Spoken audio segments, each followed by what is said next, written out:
Hello and welcome to another update. In this one, it is a very interesting one because we are now seeing the prelude to the great Ukrainian offensive, the one that we have been expecting and waiting for a very long time, and it is now beginning. It hasn't begun yet, but it is beginning. And what do I mean by that? It is the current situation. The Ukrainian forces are launching probing attacks across the whole front, from Bakhmut and down to the southwest of Uledar in the border between Donetsk and Zaporizhia.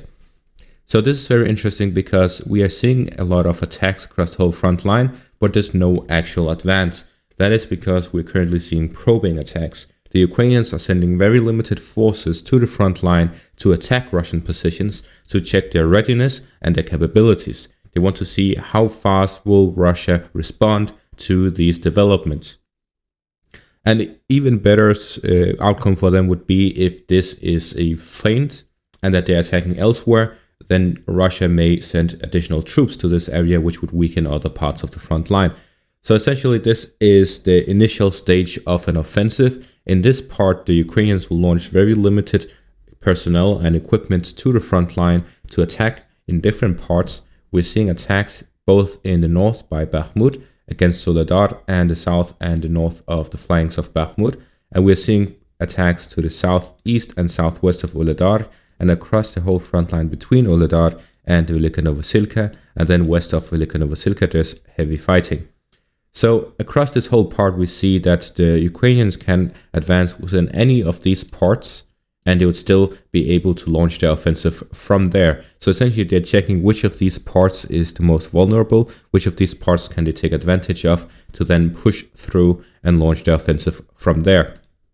That is because their objective is to cut the land bridge between the Russian country itself and Crimea, which needs them to take this area here, either through Melitopol, Mariupol, or just the open fields in between.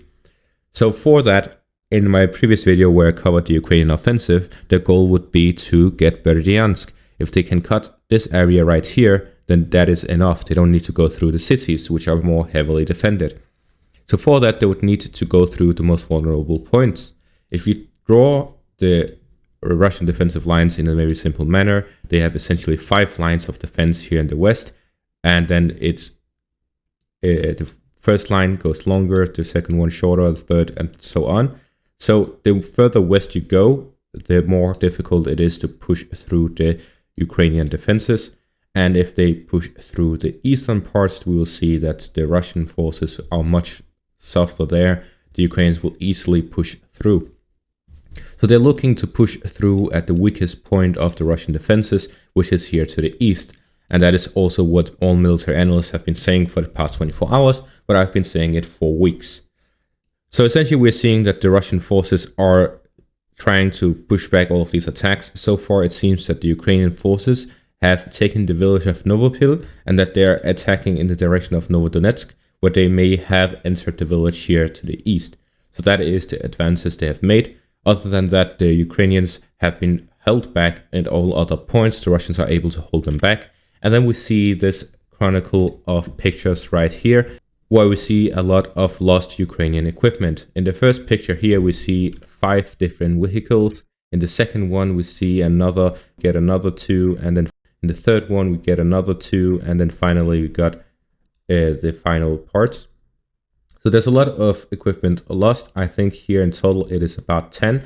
So there's a lot of equipment lost in these attacks. This is west of the Velika Novosilka, so in this area right here. It was geolocated to be right here. So there's a lot of losses that comes with these probing attacks. However, it is a necessary step for any offensive to be launched so that the larger army does not end up getting ambushed in a position where the Ukrainians had not tested the waters before they advanced.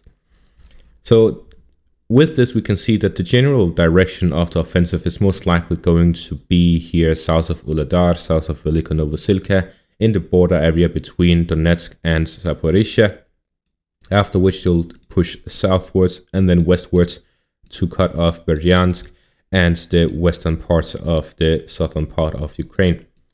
Then we also see the probing attacks by Bakhmut, which is very interesting because if you look back at the fall of last year, the Ukrainians launched two counteroffensives, one counteroffensive and an offensive, the Kharkiv offensive and the Kherson counteroffensive, where they launched these two simultaneously. And again, one of them was an offensive, the other was a counteroffensive. The counteroffensive was expected, but the offensive wasn't expected, and we saw the Russian forces lose the whole Kharkiv region. This time we're seeing the same again. This will be an offensive, this will be a counteroffensive, and we most likely are expecting both of them this time rather than one being unexpected, although I did predict the Kharkiv offensive a week before it took place. However, if we take a look at the Bakhmut and Vuhledar areas, we see that the Ukrainian forces are most likely trying to attempt two offensives at the same time. The counteroffensive by Bakhmut and the offensive here to the south.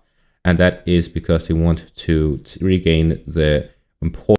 They want to take Bakhmut for the PR value there is in the city, considering the fact that Zelensky has been saying, we cannot lose Bakhmut, we may not lose Bakhmut, it's not going to happen, we're going to stand fast our ground.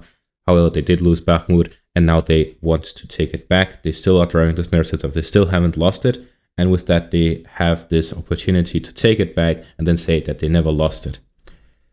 While in the south, they have been talking about this offensive. They have been talking about recapturing and cutting off the land bridge so that they can take Crimea, they can take Zaporizhia, they can take Kherson.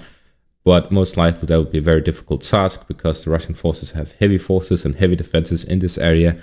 So either way, as long as just one of these succeeds, then the Ukrainians can report that they've succeeded with their offensive, and they can say the other one was just a distraction to prevent the Russian forces from seeing what their real objective was.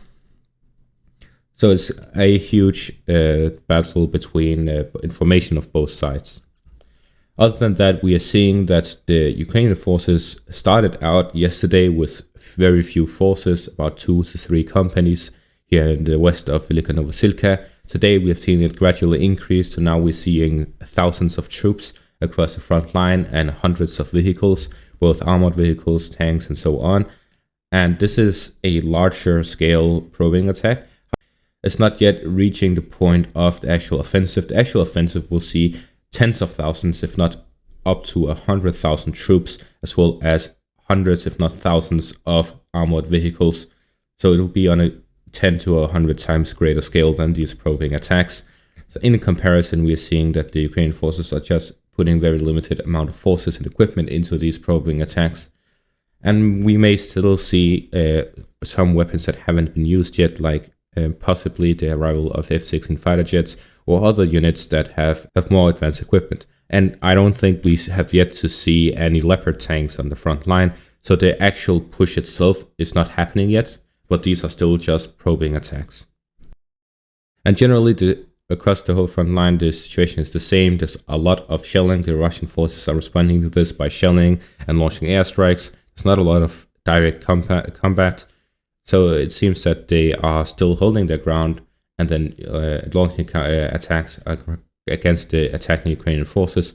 However, they are mainly relying on artillery and airstrikes to hold them back and prevent any casualties on their own side, while increasing the casualties on the opponent's side. Also, if they just launch artillery, then it is very difficult for the Ukrainians to identify the strength of the defenses as they are not directly involved. And that is about all for this update. Thank you all for watching and have a great day.